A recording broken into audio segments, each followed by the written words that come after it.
be wrong, because that is what they do best. Okay, so walking right in front of us here, we're going to find a few greater kudu. These are the second tallest animal species in the world, standing just under 6 feet tall.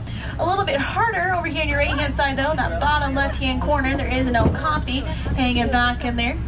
We did see a little glimpse of the black and white stripe pattern on their legs and backhand side. So a lot of people believe that they're related to the zebra. However, they're actually the only known living relative to the giraffe. Very shy and timid creature, unlike these guys apparently. So shy, in fact, they were not discovered by the Western world until 1901. Now, as we make our way throughout the reserve today, we will be checking out all of the bushes. Every now and then we can find a head poking on them. Can be a little bit scary at times, so I'm not going to lie to you guys. Sometimes, though, that is how we find these animals. I can see two bigger black and white birds just on the side of the hill coming up here on your right. A few saddle-billed storks, named from the saddle-bill shape that they have. They stand out 5 feet tall, and they have a wingspan of about 9 feet across. They're definitely not one of the smaller birds of the world. Though they are non-vocal, they communicate with each other by rattling their bills together. Always tell the females and males apart. Females have bright yellow eyes, males have more of a brownish blackish tint. They're nowhere near as large as these black rhinos that we're finding over here in your life. Down here in the bottom left-hand corner, take a nice little power nap. Now, unfortunately, there are fewer than 5,000 black rhinos left in the entire world. It's mainly due to poaching for their horns. They were once thought to have a medicinal value, but we have found out they're just made out of the same thing that you can find in your fingernails and your hair. Moving through the trees over here on your right, we're going to find a whole family of bongos, nicknamed the ghosts of the forest. Their horns go in a backward slant. That just helps them to run through the bushes super quick and disappear within seconds. There's even a youngster over here behind the broken down tree on your right. That was quite a few animals in one area, but we're just going to make our way on out of the forest. First, we're heading on over towards the Safi River, so you can find that direction. They don't have as many trees to hide behind, so sometimes it is a little bit easier to find something over there. Although that was not bad at all. We can definitely qualify that as a success today. Just have to see what the river has in store for us right now.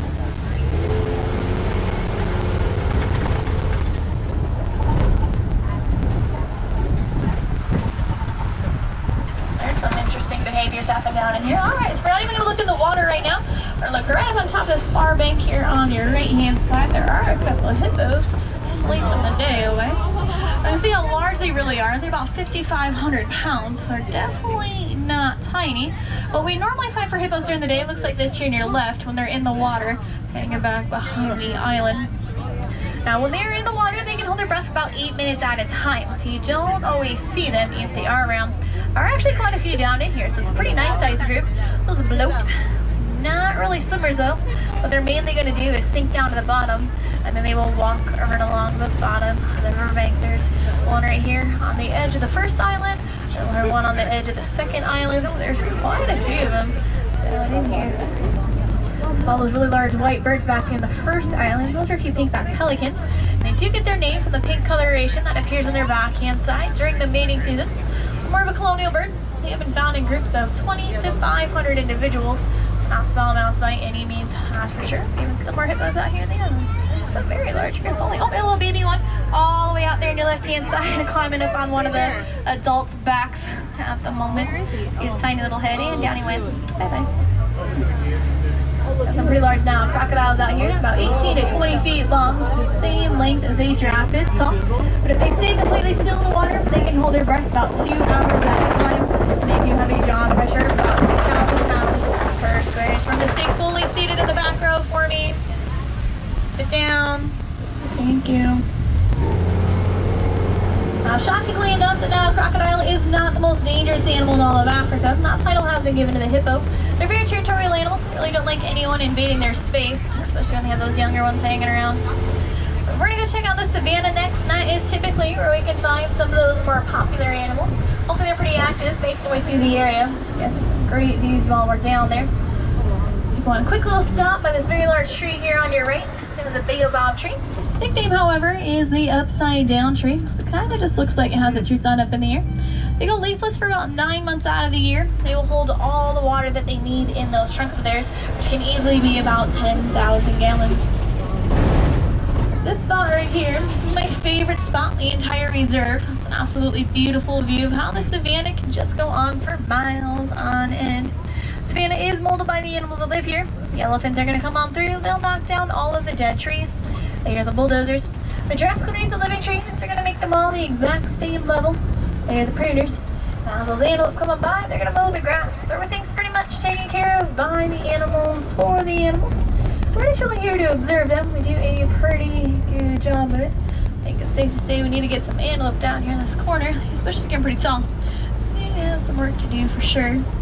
I see a couple guys kind of lying down here in the bottom field. There was some out in the higher field, so we're pretty much all spread out. Just exactly how you want it to be. If everybody's too close together, it's a little bit overwhelming at times. You don't always know where to look. Let's see who we can come across first while we're down this way.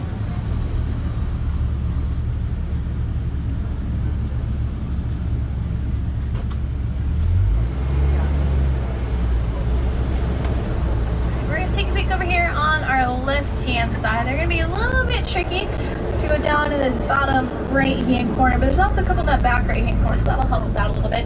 There's a few African wild dogs. They're going to be the tan, black, and white. They do blend in a little bit.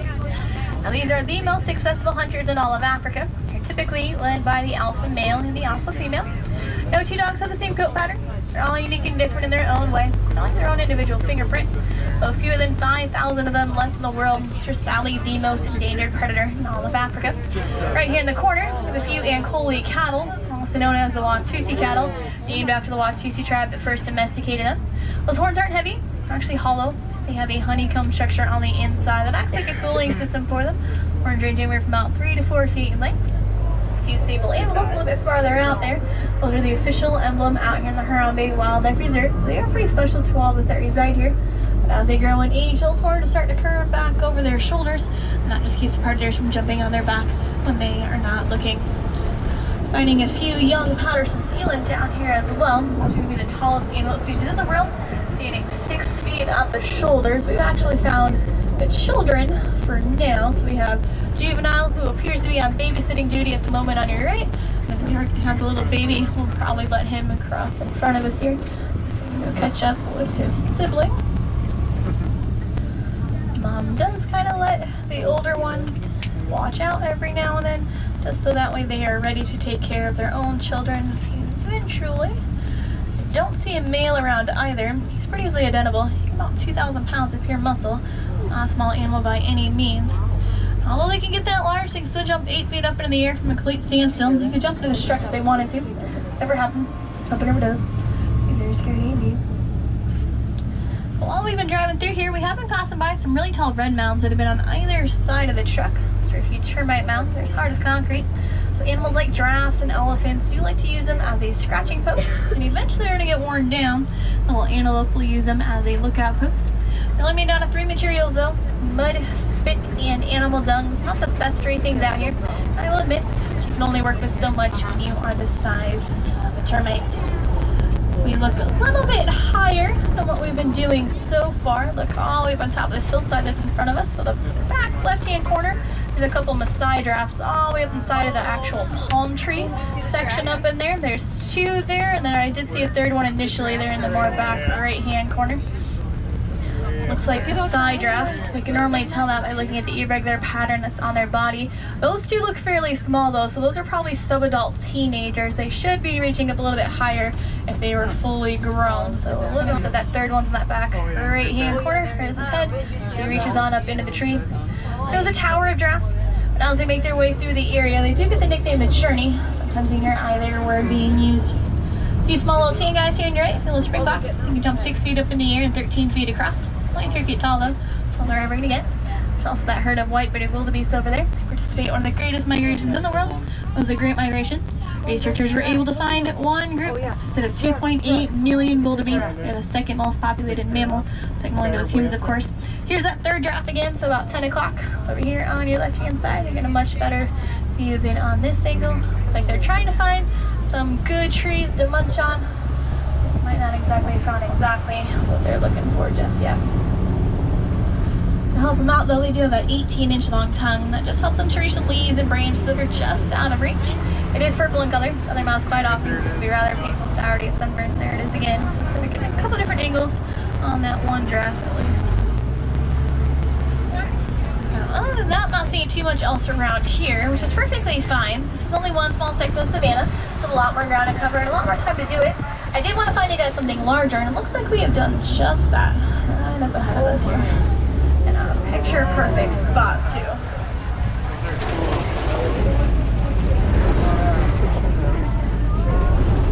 Find ourselves a small little herd of elephants here. So it looks like a juvenile on the right-hand side. Anywhere from about 8 to 15. Females stay with the herd, typically 13 to 15. So that male moves off on their own, becomes that solitary animal. And they have not adult female there as well. Typically, small herds aren't too far apart from each other, so you can usually find quite a few while we're out this way. They do have those really large ears on their head, because I'm sensitive hearing. I actually hear about a mile away. They always know that we are coming before we ever have the chance to see them. That's both good and bad. Sometimes if elephants do not like what they are hearing, they are known just to move right on out of an area. That's actually happened on more than one occasion. Probably not the case today though. Do want to find a few more while we're out here for you guys. They're in a great spot though, those two. That's what we like. Using that amazing trunk. There's about 100,000 different muscles in their trunks. Some pretty cool things. But we keep running into a little bit of traffic while we're out here. It's always a good indication that there might either be an animal in the road somewhere, very close to the road. You never really know what'll happen out this way.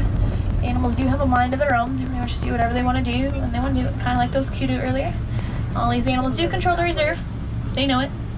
Take full advantage of it from time to time. But we still have to abide by traffic laws, even here in Africa, so we can't run this red light either. A lot of things back us up. But we do have quite a few more animals to go find yet. Alright, again, we're going to take you guys next. We're going to have to make our way across this little bridge that's right here. We should be okay with this thing. We did put some fresh duct tape on it this morning. Looks like we added ropes and zip ties to it today, so we're going to give it a go. See how it's holding up.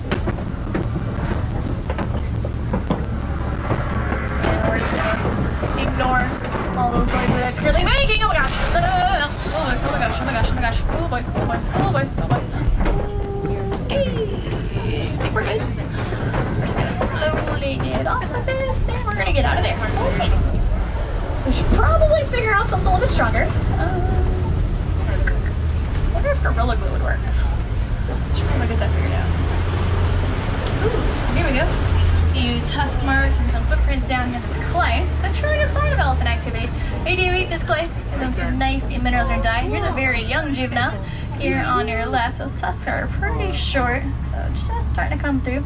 We'll flapping the ears around a little bit every now and then too. It's a cooling technique of these. Just like their own personal air conditioning unit. Actually drop their temperature by about 15 degrees. So it's a pretty useful tool. So this one's still young. We're probably going to find quite a few of them. Check it up a little bit more.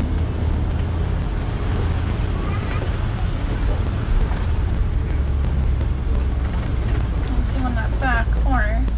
Now it's kind of giving us the wrong side of it though, so that might not be our favorite photo out this way. Now, elephants do live in a matriarchal society, and that typically means that there's one adult female that's in charge of all the decision making, whether that be about food, water. She knows all the best places to go and the best ways to get there. She's not always the oldest, doesn't hurt. Typically they do have the most experience when it comes to that sort of thing. It's like we're going to have to get back up to some higher ground to get a better look at her. Here's a little bit farther up here. Looking along the way, we can find a little flamboyance here. But in this case, a flamboyance would be a group of flamingos. You know the greater flamingo? They are the tallest, standing just under 5 feet tall. Also a light shade of pink. They are completely gray when they're first born. Don't get that pink coloration until much later in life. That strict diet of beta shrimp, which is full of keratin. I can see a few younger ones kind of mixed in here in this bottom left-hand corner of the island. A little bit of gray on their upper neck and right up on top of their head. There's some pink on the under feathers, so we're getting there. A few more months. Typically takes a couple of years after they've been first born to become fully pink. Now I did actually find you guys something a little bit cute. We're gonna look back at this elephant that's standing over here with us. Right next to her, and actually nursing at the moment, is a little baby elephant. Oh. Elephants do have a gestation period of about 22 months. When babies are first born, they're about 300 pounds. Although big adult males, closer to 15,000. So plenty of room to grow up. So kind of get all that nursing in to get all that weight. So they have a lot to live up to. Pretty large. That milk is super rich with fat. Help out a little bit.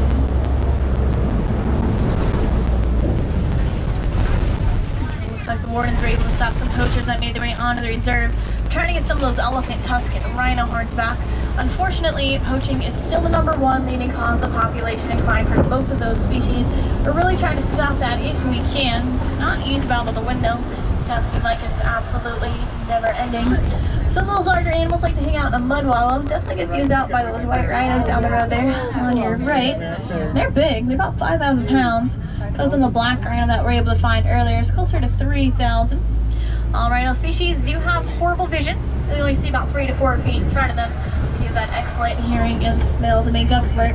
We are actually going to head back that direction, so we might get another look at them along the way.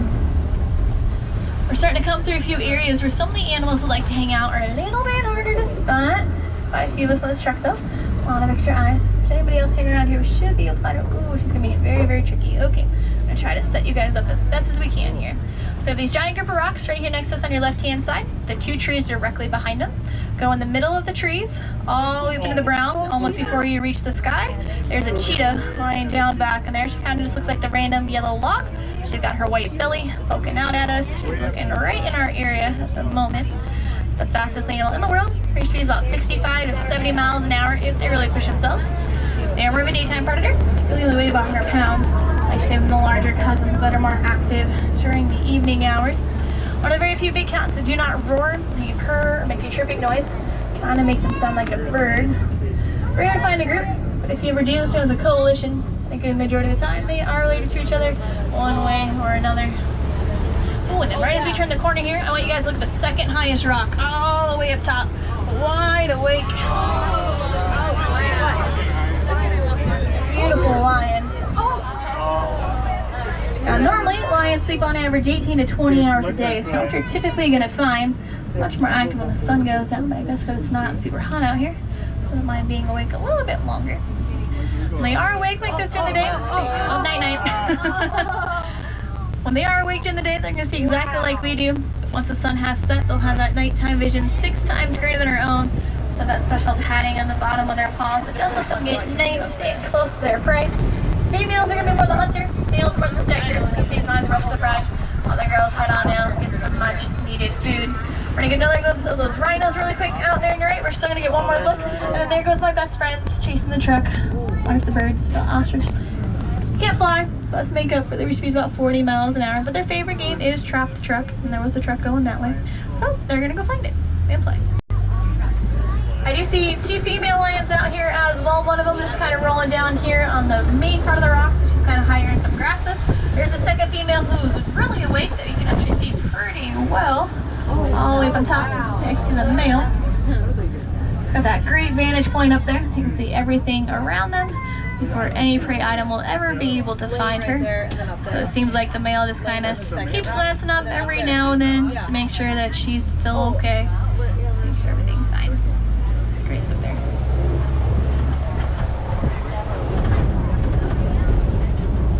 There's actually a couple different animals over here, including those rhinos.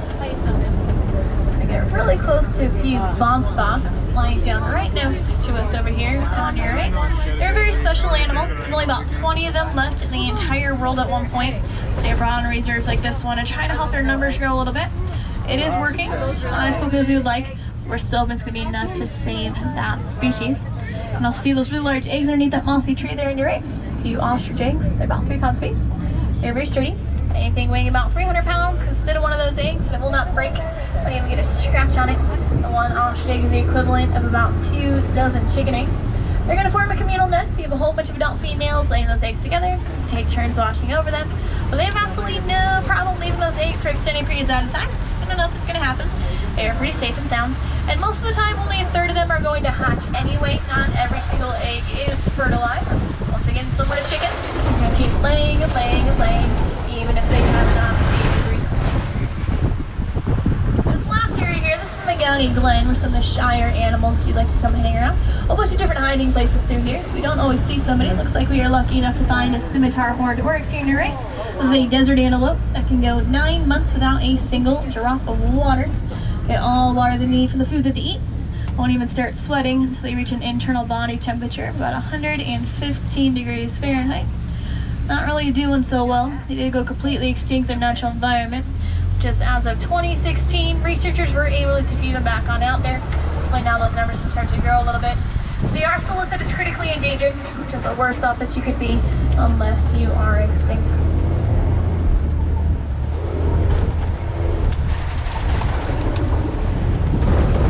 With that, we're going to start to make our way back towards the village. Be here in the Harambe Wildlife Reserve. We do take great pride in being part of the Disney Conservation Fund. The fund has helped out some of the animals like you were able to see today. One of their biggest projects has helped out elephants. Researchers have accidentally discovered that elephants are afraid of bees. So they put feline fences around the farms of Africa to keep the animals out. That way, hopefully, they will not trample the crops. It is a win-win situation.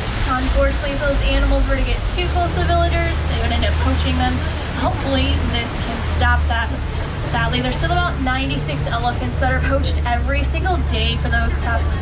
We're going to do the math on that. That is one elephant approximately every 15 minutes. If that trend were to continue, those animals will be extinct within the next 10 years. We do not want that happening. So we're going to do everything that we possibly can to hopefully end poaching once and for all.